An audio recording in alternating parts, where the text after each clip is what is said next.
Hi, I'm doctor Keerthana. Welcome to contraceptive series. ఇవాళ మనం delivery అయిన తర్వాత ఏ కాంట్రసెప్టివ్ మెథడ్స్ యూస్ చేస్తే బెటర్ దాని గురించి చెప్తాం. ఫస్ట్ డెలివరీ అయిన వితిన్ 48 hours తర్వాత పీపీఐయుసిడి ఈజ్ ఎక్కువ సక్సెస్ రేట్ ఉంటుంది.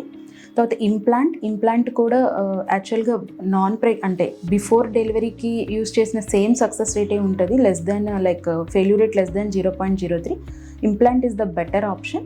తర్వాత మనం పీపీఐయుసిడి యూస్ చేయొచ్చు. అది కూడా అంటే పీపీఐయుసిడి వితిన్ 48 hours. ఒకవేళ మిస్ అయిందంటే more than 4 weeks యూస్ చేయాల్సి వస్తుంది. తర్వాత కంబైన్డ్ ఓరల్ కాంట్రసెప్టివ్ పిల్స్, ఇందాక నేను చెప్పినట్టు ఈస్ట్రోజన్ ప్రొజెస్ట్రాన్ కలిగి ఉన్న పిల్స్, ఇవి వచ్చేసి after 6 weeks of the delivery తర్వాత యూస్ చేయాలి. ఒకవేళ మదర్ కనుక బ్రెస్ట్ ఫీడింగ్ ఇవ్వట్లేదు అంటే ఆఫ్టర్ 3 weeks తర్వాత నుంచి కూడా యూస్ చేయొచ్చు. ప్రొజెస్ట్రాన్ ఓన్లీ పిల్స్ ఉన్నాయి, అవి కూడా సేమ్ ఎవరైతే బ్రెస్ట్ ఫీడింగ్ ఇవ్వలేదో వాళ్ళు కూడా ఆఫ్టర్ 3 weeks నుంచి స్టార్ట్ చేయొచ్చు. డిఎంపీ ఇంజెక్షన్స్ అవి కూడా after 6 weeks of the delivery start చేయొచ్చు.